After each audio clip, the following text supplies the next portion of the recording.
Bună ziua, dragi prieteni, de la Mănăstirea Tanacu din Vaslui, de la Prodromița, unde astăzi este Sfințirea Paraclisului cu Hramul Sfântul Spiridon și Nicolae și unde va fi prezent și Episcopul Ignatie.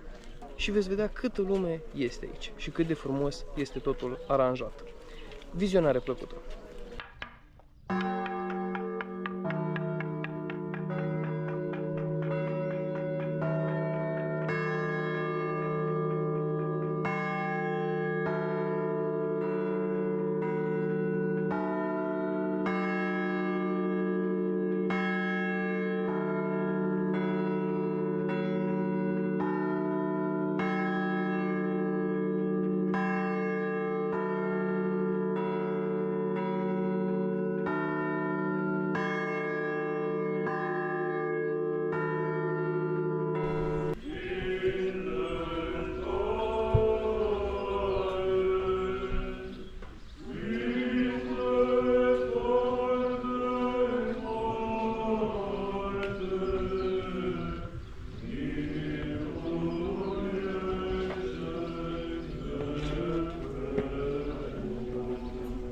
Peste toate lucrurile neluți.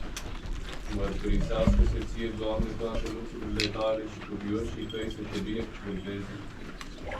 Slava împărăției tale vor spune și de puterea ta vor grăi, ca să facă fiilor oamenilor cunoscută puterea ta și slava măreției împărăției tale.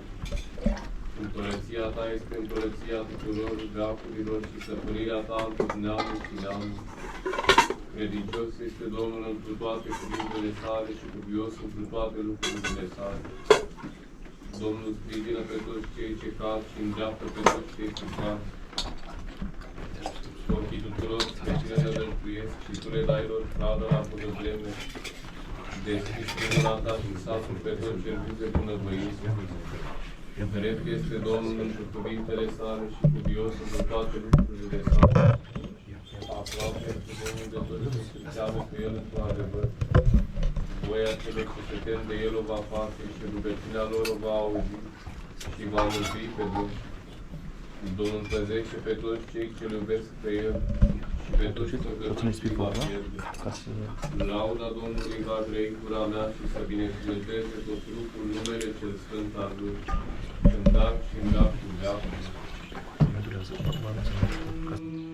Dăruitul te-a Hristos în lume, să ne crezi pe toți cum se cuvine, pocăință care te-a îmbogățit. Că întorcându-ți mintea de la pământ, la viețuire cerească te-ai înălțat.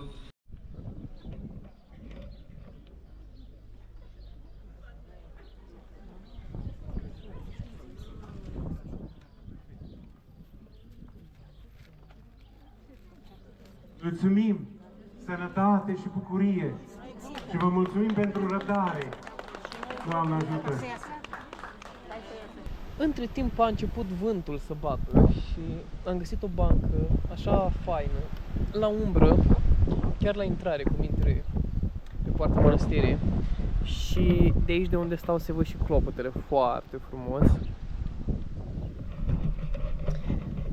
Este o adevărată binecuvântare să te poți odihni puțin, și fizic, dar și sufletește, la o mănăstire.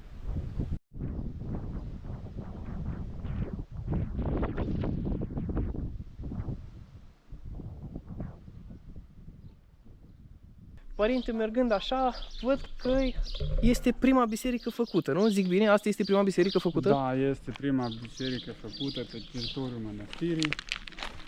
Printre primele, că au fost și paraclise făcute din lemn, acelea au fost demolate de pe timpul când era mănăstire de Maici. Odată cu filmarea asta am prins și hirotonia diaconului Nicolae, Sfințirea Paraclisului, pe care l-am filmat deja, cu Hramul Sfinților Nicolae și Spiridon și Hramul de mâine. Hramul de mâine a mănăstirii și Sfințirea Clopotelor, pe care le-ați văzut deja. De astăzi înainte va chema creștinii la la post, rugăciune și priveghere, pentru sănătate, pace și mângâiere sufletului și pacea lumii. Uite, văd că am ajuns aici la animale. Mănăstirea are și animale. Hai să vedem ce animale sunt pe aici. Eu l-am mai filmat o dată în povestea pe care o puteți găsi pe Facebook și pe Instagram și pe TikTok. Văd aici căprițe, dar văd că toate au zgardă. Da. Cum îți cuminți? Foarte curând. Da? Uite pe aia cum s-a urcat acolo sus. Da, aia este așa. Are un nume? Au nume? Da, dar fratele care are ascultare la ele, le cunoaște mai bine. Știu că este una genovica, nu? Da, alea cafenii sunt din altă rasă. Cafenii, deci cum ar fi aia de acolo, nu? Da, aia și aia alte de vale de Am înțeles. Ele sunt franceze, alte sunt... Franceze? Da. Alte... Deci, oameni buni, să știți că la Mănăstirea Tanacu din Vaslui caprele sunt franțuzaice. Da, ca de rasă. De rasă, ia să vedem mai încolo ce sunt. Am văzut niște gâște, nu? Și niște rațe. Da. Ia să le vedem. Uite-le, mă, ce dragi sunt. Drăguțele. Ata-s cuminți, dar nu fac gălăgie. Mă așteptam să măcăni, să facă. Ia uite-le pe astea. Aici tot avem niște rațe de specie. De specie? De rasă, Așa. rațe care se numesc, astea negre, caiuga. Caiuga, ăstea se numesc caiuga? Da, da. Înțeles. Rața de caiuga. Aia e... Deci eu nu am mai văzut gâști așa libere de când eram mic și eram la bunica mea. Mă jucam pe uliță, descult și vedeam gâștile. Uite, am simțit primii stropi de ploaie, s-ar putea să înceapă, cred că da. Să vedem. Deci așa, eu am înțeles că sunt foarte sănătoase ouăle de prepeliță, nu? Un ou de prepeliță conține nutriențe sau vitaminele a 3 ouă de găină. A 3 ouă, echivalentul a 3 ouă? Da. Ia uite. Mă așteptam să fie mai gălăgioase. Da, ele și sunt cumva. Ascuminți acum. Cred că au emoții de cameră. Sigur. Lăsați un like și un comentariu dacă vi se par cuminți acum pentru faptul că le filmez, ca să le vedeți voi. Aici, Deci am ajuns aici, cam pe la mijloc, în spatele paraclisului. cumva este rezervată zona de gospodărie și de... Deci e separat aici, am înțeles. Da, da, de... Și ce văd? Văd aici niște roșii. Ați spus roșii, castraveți. Da. Roșii și castraveți. Da. Uite ce frumos sunt puse. Aici avem Foarte niște frumos. salată, dar dacă o vom uda se va face, dar dacă nu... Da, Avem și foarte castraveți. frumos. Ia să vedem. Avem și castraveții, uite-i, Ia să-i prind. uite-i. Da, da, da, da. Și nu este unul, deci sunt, uite.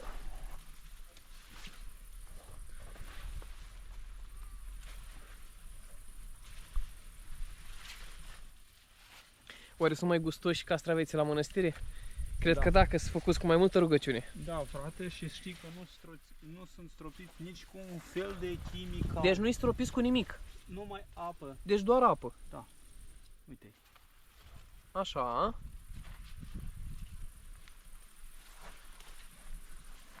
Cu ocazia asta am sculec șchete. Pentru cei care se întrebau, bă, dar cum trăiesc călugării la o mănăstire? Ce mănâncă? Cum se descurcă? Păi uitați-vă, foarte simplu.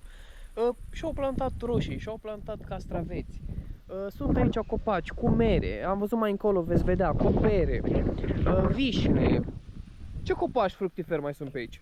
Deci am văzut așa, măr, păr, am văzut vișin, cireș și nuc. Exact ce trebuie. Opa, începe. Vom merge în Paraclisul unde dimineață Preasfințitul Ignatie a fost și l-a sfințit. Opa. Să urcăm. Deci este la etaj, nu? Și văd acolo și o statuie. Statuia lui Ștefan cel Deci Mare acolo și este Sfânt. statuia lui Ștefan cel Mare și Sfânt. Da. Așa.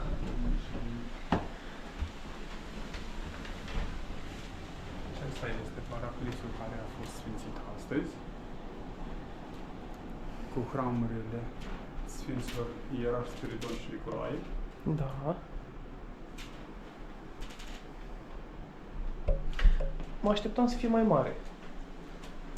Nu ne permite Să știți că e destul de mic, dar e foarte frumos.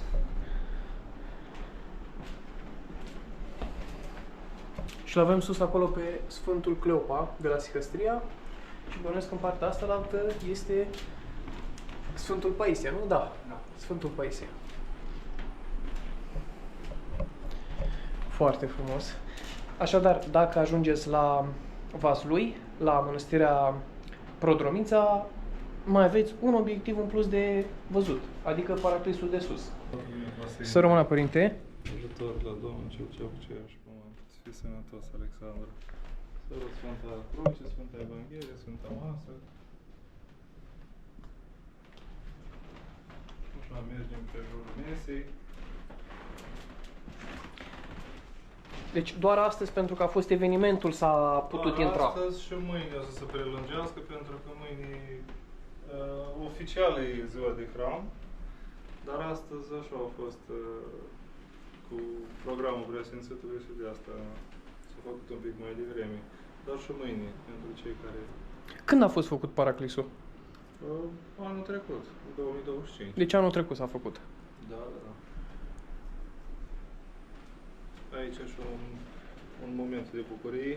Să rămână, Și Părinte! din mărturisirea momentului pe care l-ai trăit tu, se numește târnosire și de fapt este o pânză îmbibată în ceară, care ceară la rândul ei a fost binecuvântată Sfințitul de Preasfințitul și cu care s-a sigilat Sfânta Masă. Bine, nu se poate vedea acum pe toate... Momentele pe care le-ați văzut, de fapt, în timpul slujbei, când Preasfințitul, bănuiesc că era în partea cealaltă, cred că așa era pe filmare, da, și chiar în centru. Este aici un copac și se sigilează și se toarnă ceară curată peste el, se semnează de către Preasfințitul și din ceara aceea se face acest moment de amintire pentru cei care vin aici să închină. Deci pe lângă voi și eu am trăit un moment unic și nou, că niciodată nu am mai trăit așa ceva. Și sunt tare bucuros și mulțumesc lui Dumnezeu că am avut posibilitatea să ajung astăzi și să văd odată cu voi tot ceea ce s-a întâmplat. Părinte, să rămână foarte mult și să ne revedem cu bine. Amin. Doamne ajută! Vreau să vă arăt și un loc foarte drag mie, chiar cum ești din mănăstire. Cu fața spre Vaslui, în partea aia, este băcuța asta, care arată foarte, foarte bine și este un loc liniștitor. Și de unde poți observa foarte bine orașul și dealul. Și dacă ne uităm cu atenție, după geografia mea, în partea aia ar trebui să fie Neamțul. Și nu știu dacă se vede pe filmare, dar plouă foarte tare acum. Mă bucur foarte mult că toți părinții sunt deschiși și vor să vorbească și să arate oamenilor practic cum trăiesc călugării și cât de frumos este. Și cu ocazia asta în care ați văzut atâtea lucruri frumoase care o să s-au întâmplat și astăzi, de dimineață și astăzi pe parcursul zilei, dar și mâine, că este hramul mănăstirii, vor urma mai multe clipuri. Încă nu am intrat în Paraclis, aștept ziua de mâine, de duminică, când este și hramul, să putem intra și împreună cu un părinte să vă povestesc despre fiecare icoană și despre Sfintele Moaște, pentru că mănăstirea de aici este a doua mănăstire din România ca și număr de Sfinte Moaște. Și am intrat în bucătărie. Să rămână, părinte! Doamne ajută, Alexandru! Ce pregătiți bun aici? Tocmai pregătim aperitivele pentru masa de la ora 8. După cum bine știați, a fost o sfințire, a fost liturghia arhierească, care a venit Preasfințitul Ignatie. Iar mâine e hramul mănăstirii noastre, Icoana Prodromița. Și acum, fiind pe veghere, părinții după slujbă o să vină să guste ceva din bunătățile mănăstirii, cum s-ar zice. Acum, fiind slujbă puțin mai complexe și fiind preoți invitați din alte mănăstiri, avem și un pic de aperitiv, mâncarea puțin mai complexă, aș putea să spun. Arată foarte bine. Din ce sunt făcute? De exemplu, aceasta este o terină de brânzeturi, așa, care cumva în mănăstiri, că știi foarte bine că nu se mănâncă carne și găsim foarte multe modalități de a înlocui carnea cu lactate, cu brânzeturi, cu pește. Da, și aceasta e o roladă din din cașcaval, brânză tartinabilă, cu niște fructe confiate și, na, fiind aperitiv, e destul de ok. Eu aș fi curios să vă întreb ceva. Sigur. Cât durează să pregătiți mâncarea pentru o zi, pentru o zi în mănăstire? Și pentru câte persoane? Da, în timpul săptămânii noi suntem în obște cam 25 de persoane, plus ce mai vin oameni să se închine, undeva la jur de 50 de persoane pe zi. Acum nu putem face mâncare chiar la limită, deci undeva 70 de persoane. Mâncarea în mănăstire la noi este de 2 ori pe zi. Prima masă este la 11, iar după amiază în funcție de ce slujbă este ziua respectivă. Dacă a doua zi este o slujbă cu cruci roșii sau un Sfânt Român, masa e la 4:30. Și în principiu nu e foarte complicat meniul de mănăstiri, mâncăruri foarte simple, ciorbă de cartofi, cumva baza e ciorba, felul 2 o gustare caldă și un desert. Asta în timpul săptămânii. Când avem un eveniment sau când cineva mai dorește să facă un parastas, atunci mai punem și o ruladă, ne mai diversificăm cumva meniul în funcție de ce oameni vin și cumva cu ce produse vin ei ca să le facem la parastasul respectiv. Mai am o ultimă întrebare și anume, cât de mult contează și dacă este o diferență atunci când spui o rugăciune, când gătești? La noi, călugării, suntem chemați la o treaptă mult mai înaltă și cu timpul dobândești cumva, în timp ce îți face ascultarea ta în mănăstire, la bucătărie sau unde ești rânduit de stareț, în timpul acela să zici o rugăciune scurtă care e de bază la toți călugării, rugăciunea Doamne Hristoase, Dumnezeu milește-ne păcătosul. Acum și rugăciunea aceasta o dobândești treptat, în funcție de lucru care l-ai în mănăstire, în funcție de ascultarea care o faci în fiecare zi, dar asta cred că e o taină călugărului cu Dumnezeu, pentru că tu nu știi omul care e în mănăstire, cumva, dacă are capacitatea și darul de la Dumnezeu în timp ce lucrează, să fie concentrat și la munca bucătăriei, dar în același timp să zică și rugăciunea inimii. Acum, Dumnezeu cred că primește cel mai mult ascultarea călugărului și smerenia asta în mănăstire și celelalte o să vină treptat în funcție de fiecare parte cât de mult se nevoiește. Am văzut că vis-a-vis de noi este și trapeza, voi merge să filmez puțin și acolo. Până atunci vă mulțumesc tare mult, sărut mâna și pe data viitoare. Ok, te mai așteptăm pe la noi. Să fii binecuvântat și drum bun. Sărut mâna, părinte. Doamne ajută! Așa, vom intra acum în trapeză. Sărut mâna, părinte. Mă iertați că v-am deranjat. Ce faceți aici, părinte? Deci, trebuie să pregătim trapeza pentru masa călugărilor. Pentru masa călugărilor. E prima dată când intru. Mă iertați că poate am intrat așa și am început să vă întreb din prima. Dacă toți sunt aici, poate puteți răspunde la câteva întrebări. Aș vrea să le spun oamenilor ce anume este trapeza. Ce înseamnă trapeza? Trapeza, în cel mai simplu mod de a spune, este o încăpere unde mănâncă călugării. Doar călugării. Pentru că mănăstirea noastră este deschisă publicului și pentru că suntem o mănăstire care, să spunem, face misiune și primim oameni și pelerini, în această trapeză mănâncă atât călugării cât și mirenii, pelerinii care vin la noi în mănăstire. Așadar au voie și mirenii care vin, adică pelerinii. De exemplu, cum sunt și eu. Da, Am înțeles. Ce icoane frumoase aveți! Văd aici pe Sfântul Nectarie, Maica Domnului. Da, în principal fiecare icoană are o însemnătate aparte. După cum bine știți, Sfântul Nectarie din Neghina este și ocrotitor mănăstirii noastre. Știu că la trapez, asta este o întrebare personală, știu că sunt două rugăciuni principale care se spun, adică este rugăciunea de început, Tatăl nostru, așa, și la sfârșit știu că se cântă cuvinte cu adevărat. Da. Având în vedere că noi mâncăm de 2 ori în zi, prima rugăciune cu care se începe este Tatăl nostru, iar a doua rugăciune de după amiază, să spunem așa, este diferită, mâncarea săracii, se numește, Și la fel, încheiem cu cuvinte cu adevărat. La fel, rugăciunile de încheiere și de mulțumire sunt diferite în funcție de masa de la prânz și masa de după amiază. Văd că mesele sunt foarte simplu aranjate, adică este o farfurie întinsă și o farfurie mai adâncă pentru ciorbă sau pentru supă. Deci așa arată o masă simplă, normală, într-o mănăstire. Da, o masă simplă, normală. Părinte Sărădumăna, mulțumesc foarte mult pentru toate întrebările la care mi-ați răspuns. Mă iertați că v-am întrerupt de treabă. Binecuvântați, vă rog. Și pe tura viitoare atunci, să ne revedem cu bine. Doamne ajută! Doamne ajută! Mergem acum să vedem clopotele cum sunt bătute iarăși pentru litie.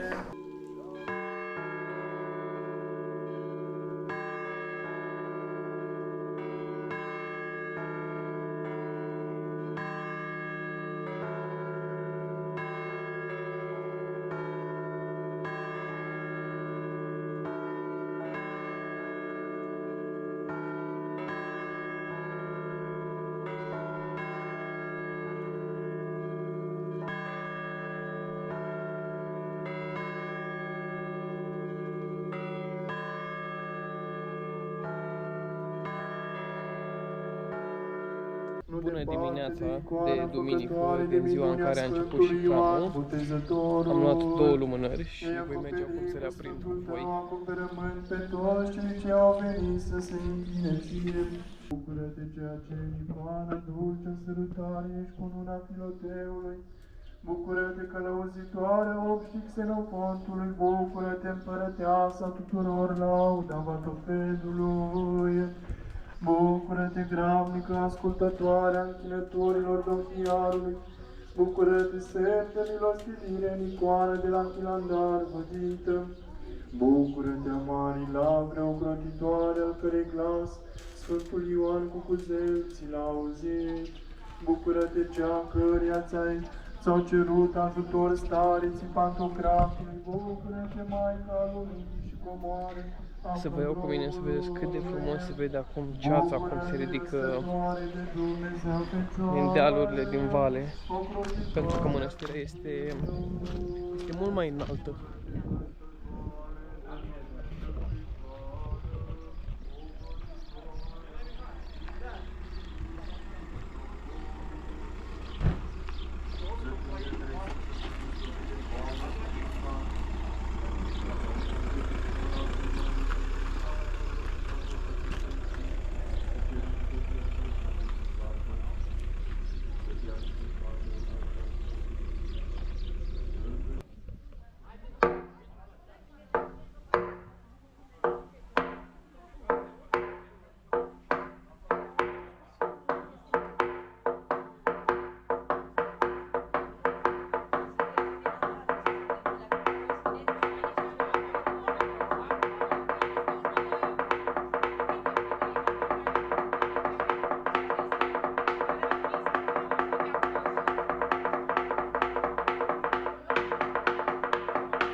Curtea este plină aici la mănăstire.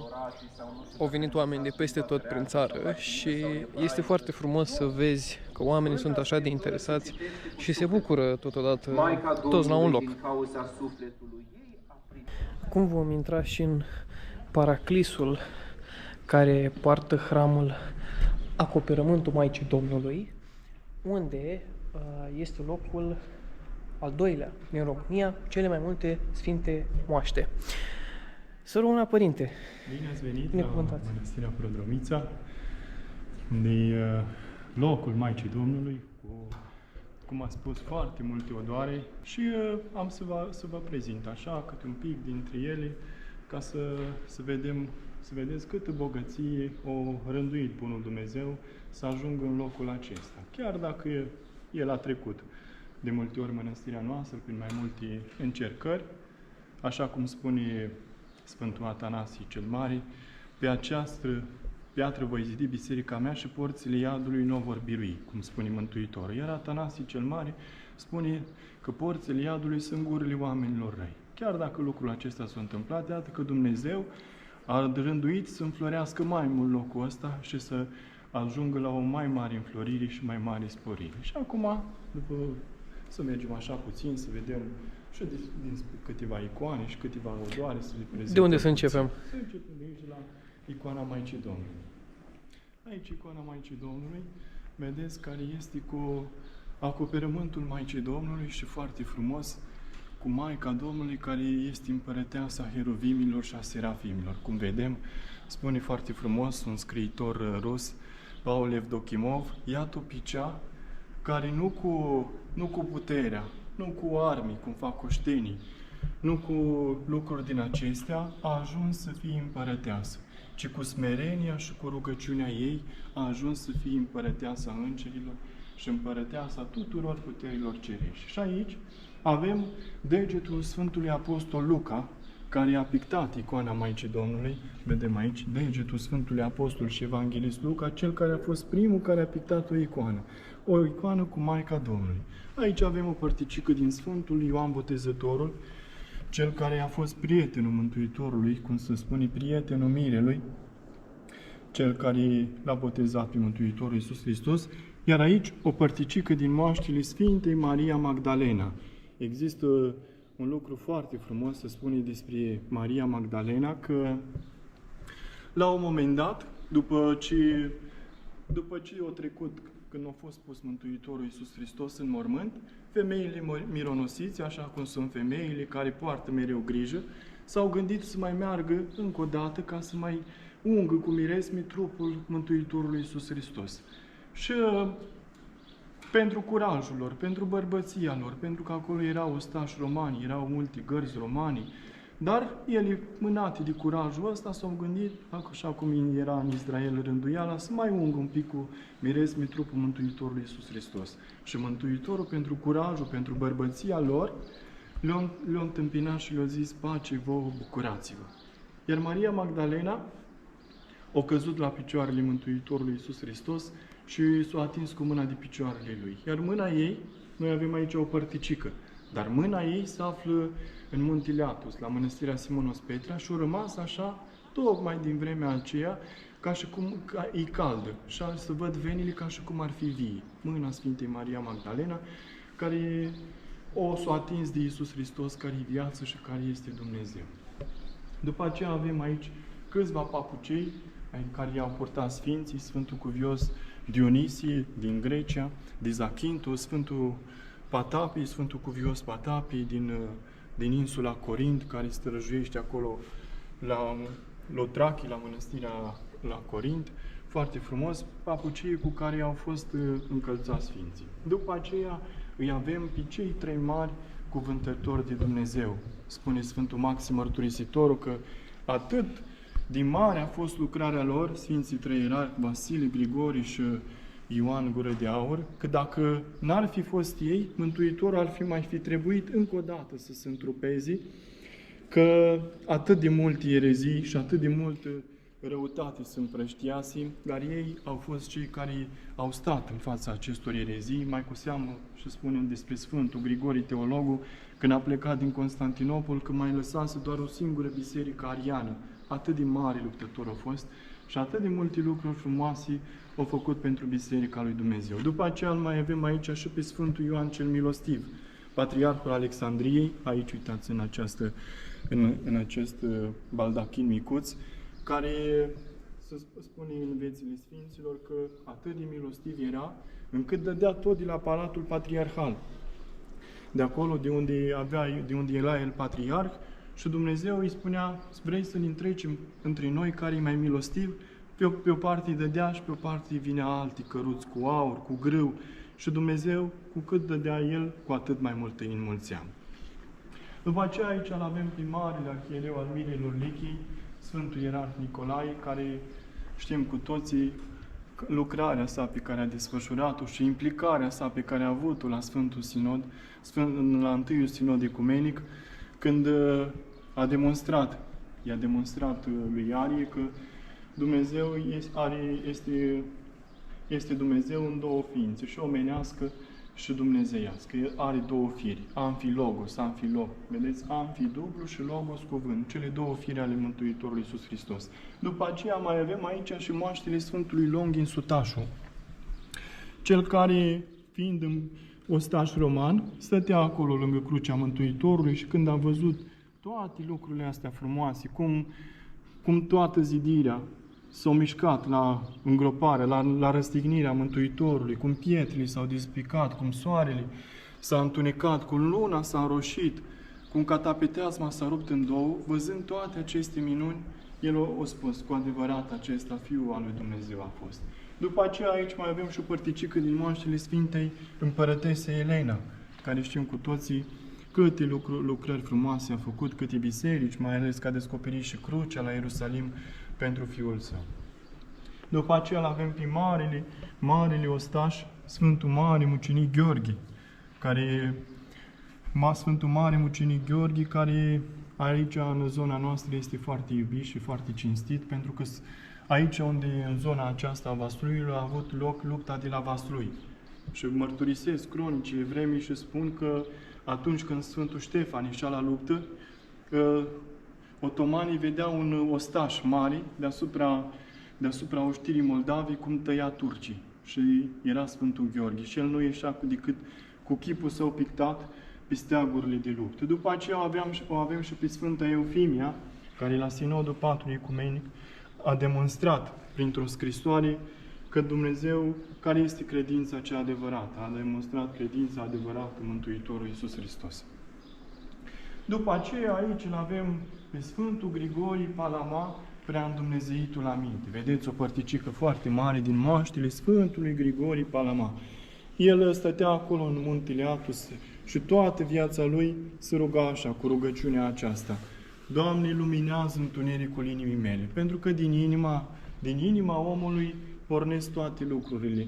Din inima omului, cum spune Sfântul Vasile cel Mare, că inima omului este un adânc foarte mare și de acolo ies toate răutățile, toată ura, toată invidia, toate lucrurile acestea pornesc din inimă. Și el se ruga la Dumnezeu: Doamne, luminează întunericul inimii mele, pentru că în inimă stau toate aceste lucruri, dar în inima omului stă și comoara, cum spune Mântuitorul Iisus Hristos, că fiecare om adună în inima sa o comoară. Dacă un om este blând, dacă un om este milostiv, vedeți, îl hrănește și pe cel de lângă el cu bunătatea lui, cu dragostea lui. Dacă adună o comoară, vedeți că noi adunăm în inima noastră zi de zi o comoară. Și Sfântul Grigorie se ruga ca Dumnezeu să ilumineze întunericul inimii.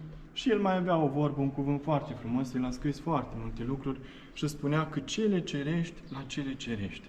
Adică noi, vedeți, credința noastră nu este doar așa un lucru ca să te simți mai bine, ci în credința noastră ortodoxă ne arată că avem un drum. Și spunea el: cele cerești la cele cerești. După aceea mai avem o părticică din moaștele Sfântului Ioan Maximovici, episcopul de Shanghai, care, fiind acolo în America, spune tot așa în viața lui, că acolo în America se declanșau multe tsunami-uri, multe lucruri din acestea care veneau peste, știm cum e în America, și el ieșea noaptea pe străzile Shanghaiului și binecuvânta străzile din America și binecuvânta în toate cele 4 laturi și se liniștea vremea. Avea foarte mare lucrare și Dumnezeu îi asculta rugăciunea. După aceea mai avem și pe Sfântul Efrem cel Nou, care este foarte iubit la noi aici în România și în Grecia, care a făcut foarte multe minuni. Sfântul Onofrie cel Mare, Sfântul Proroc Zaharia. După aceea vedeți aici și Sfântul Dionisie Erhan. Dionisie Erhan, un mare cărturar, un episcop cărturar, pe Sfântul Mucenic Hristofor și foarte, foarte multe sfinți. Sfânta Macrina, sora Sfântului Vasile, Sfântul Pantelimon, foarte multe podoare de mult preț. După aceea, și icoanele acestea foarte frumoase cu Mântuitorul Iisus Hristos, care îl vedem înconjurat de cele patru simboluri, care sunt cei patru evangeliști și care stă pe tronul de judecată. Iar după aceea avem icoana Maicii Domnului Prodromița, care vedeți câtă frumusețe și câtă gingășie este în chipul Maicii Domnului și cu cât frumusețe a reprezentat-o cel care a pictat-o. Și vedeți că e Maica Domnului, noi așa o numim. Cine este aceasta frumoasă ca zorile? Vedeți ce frumoase sunt zorile dimineața. Și curată ca dimineața. Vedeți dimineața, ce frumos este dimineața. Este împărăteasa rugăciunii, rugăciunea întrupată.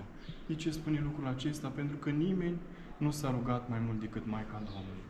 Când era acolo încă de la 3 anișori, ea știa toți psalmii treptelor și a urcat acolo și a ajuns în templul lui Solomon și era hrănită de Arhanghelul Gavril cu hrană de la Dumnezeu și era învățată Scripturile, cum spune Sfântul Ioan Damaschinu, că a fost învățată Scripturile încă de când era copilă mică.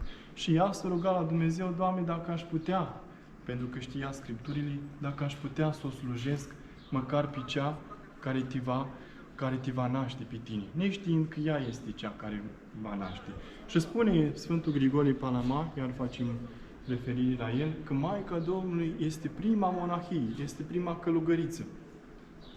Pentru că ea s-a rugat neîncetat. Vedeți, și călugărul, așa cum un om are o meserie în lume și trebuie să o lucreze, așa și Maica Domnului s-a rugat încă de când era mică. Și ea este model pentru călugări care trebuie să fie tot timpul cu gândul la Dumnezeu. Pentru că așa, atunci când un om, când cineva este făcut călugăr, așa îl pune să juri. Juri că vei fi în tot timpul cu gândul la Dumnezeu și el răspunde: da, cu ajutorul lui Dumnezeu, cinstite părinte.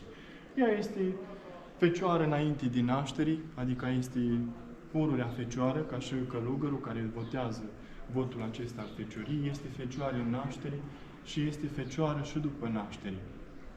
Și ea este ocrotitoarea noastră a tuturor. Era o istorioară foarte mică, spun pe scurt, era un om care se ruga mereu la Maica Domnului și îi făcea paraclisul, îi făcea acatistul, ca și cum am spune noi că îi trimitea câte o scrisoare mamei noastre din ceruri, îi trimitea câte o scrisoare de dragoste pentru mama noastră, cea din ceruri. Și la un moment dat, când a fost să treacă din lumea aceasta, ajungând înaintea tronului lui Dumnezeu și punându-se înainte faptele cele bune, cum spunea Apostolul Pavel, că noi toți trebuie să ne înfățișăm înaintea tronului de judecată al lui Hristos, să ia fiecare ce-a făcut prin trup, ori bine, ori rău, au văzut că faptele lui cele rele atârnau mult mai greu decât faptele cele bune. Și atunci demonii se bucurau și spuneau: ăsta e sufletul nostru. Și atunci au apărut Maica Domnului. Și au adus câteva cărticele în care erau rugăciunile pe care omul acela le făcuse toată viața lui la Maica Domnului. Și când au pus cărticelele acelea în talger, faptele rele, tot faptele rele atârnau mai greu. Și au zis Maica Domnului: Fiul meu, dă-mi o picătură din sângele tău. Și a spus Maica Domnului: o picătură din sângele meu spală păcatele întregii lumi. Și când au pus picătura aceea de sânge dumnezeiesc, faptele rele s-au făcut așa de ușoare ca o pană. Și Maica Domnului, și demonii au zis că Maica Domnului mereu ne nedreptățește, mereu ne face nedreptate. Vedeți, de aceea ea este ocrotitoarea noastră și apărătoarea noastră și aici, în lumea aceasta, cum spunea Părintele Arsenie de la Techirghiol, să îndrăznească cineva să spună că s-a rugat la Maica Domnului și nu l-a ajutat. Eu ajutat și pe păgâni, dar mai ales pe noi care strigăm la ea. Chiar era și în Sfântul Munte un Sfânt Părinte, a văzut-o pe Maica Domnului și s-a speriat. A zis: dar tu ce cauți aici? Că aici n-au voie să intre femeile. Și a spus că umblu în tot pământul ca să-i ajut pe toți oamenii. După aceea mai avem aici, uitați aici, și moaștele Sfântului Ioan Rusu. Sfântul Ioan Rusu din insula Procopios. Sunt aici două părticele din moaștele lui. Un sfânt foarte iubit, un sfânt tămăduitor, care ajută de foarte mulți oamenii care strigă cu toată credința la el. După aceea mai avem pe Sfântul Gavril Georgianu, care a fost cel nebun pentru Hristos și care s-a luptat și n-a făcut nicio concesie cu puterea vremii și l-a iubit pe Dumnezeu și avem aici o părticică din moaștrii lui, dar avem și fesul lui. După aceea avem pe Sfânta Muceniță Tatiana, îl avem pe Sfântul Cuvios Maxim, mărturisitorul, care știm cu toții că ce gândiri frumoase a avut și din gândirea lui și din lucrările lui s-au mai hrănit și alți Sfinți Părinți, cum ar fi Sfântul Părinte Dumitru Stăniloae, care iarăși au interpretat cuvintele lui și au mai scris alte lucruri frumoase despre Dumnezeu. Și avem aici și pe Sfinții Apostoli. Dacă vă uitați, toți cei 12 apostoli, părticele din moaștele lor, acolo. Și îl avem și pe Sfântul Mare Mucenic Gheorghe, încă o părticică din moaștele Sfântului Mare Mucenic Gheorghe. După aceea avem aici și moaștele Sfinților Împărați Constantin și mama sa Elena. După moaștele Sfintei Maria Egipteancă, Sfântul Teofilact al Bulgariei, Sfinții Adrian și Natalia și avem femeile mironosiții care l-au însoțit pe Mântuitorul Iisus Hristos, toate femeile mironosiții, dar îl avem și pe Sfântul Lazar, pe care Mântuitorul l-a înviat din morți, și surorile lui, care Mântuitorul mergea adesea la ele și i-au spus: Doamne, dacă ai fi fost aici, fratele nostru n-ar fi murit.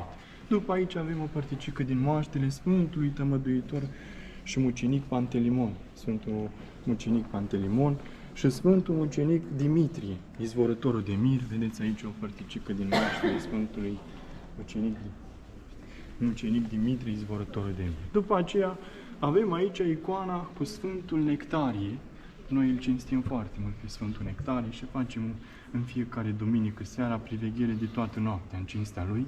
Avem încă și o părticică din Sfânta Cruce, pe care a fost răstignit Mântuitorul Iisus Hristos, o părticică din moaștele Sfântului Ioan Iacob Hozevitul, de la Hozeva, și avem și Sfântul Iosif din Arimatea, care i-a dat Mântuitorului mormântul său. Avea un mormânt săpat în piatră și l-a dat pentru moartea Mântuitorului, dar și pe Sfântul Mare Mucenic Mina, care ajută pe oamenii nedreptățiți, dar și câteva din moaștele Sfinților din Sinai și din Rait. După aceea avem aici și moaștele Sfântului Procopii, care știm că l-a ajutat foarte mult pe Sfântul Ștefan cel Mare în luptele sale.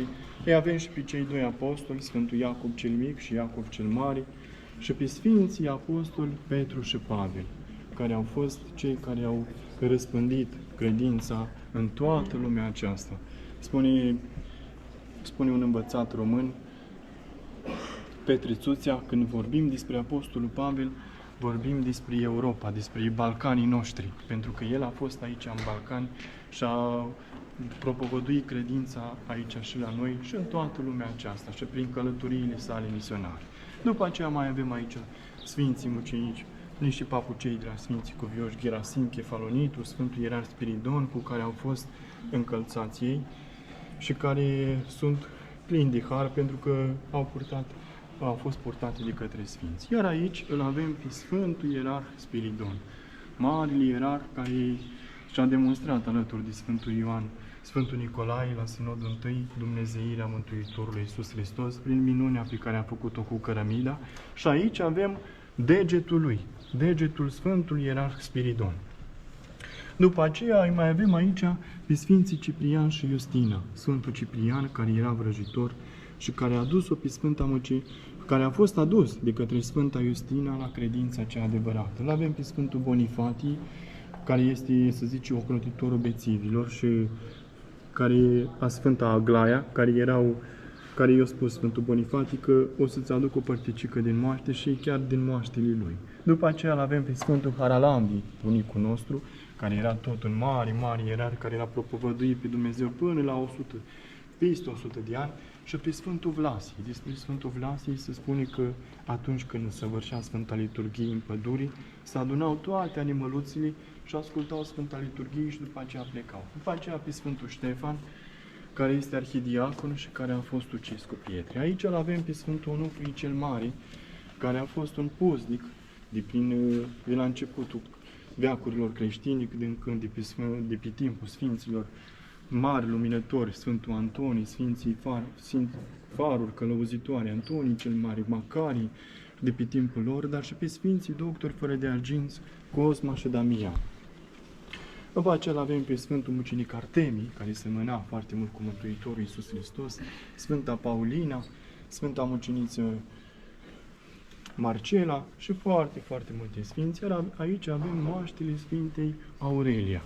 Aurelia, care era o copiliță care l-a propovăduit și l-a mărturisit pe Dumnezeu când în Constantinopol și a fost martirizată. Ea a trăit în vremea Sfintei Muceniții Ecaterina și creștinii i-au adunat toate sfintele, toate rămășițele ei pământești, sfintele moaște și le-au pus așa într-un loc de cinste. Cam asta, așa în mare, să spunem, despre odoarele acestea sfinte pe care le deține mănăstirea noastră. Sigur că mai avem câteva și în Biserica de Sus, în Paraclisul de Sus, un veșmânt al Sfântului Ioan cel Nou de la Suceava, o părticică mare din moaștele Sfinților din Sinai și Rait și multe, foarte multe odoare care, cum spune, Sfinții sunt prietenii și casnicii lui Dumnezeu. Părinte Sărătuna, vă mulțumesc foarte mult pentru informații. Mă bucur foarte mult că am fost prezent astăzi aici și Dumnezeu și Maica Domnului să ne ocrotească pe toți. Doamne, Ne pot. să fie.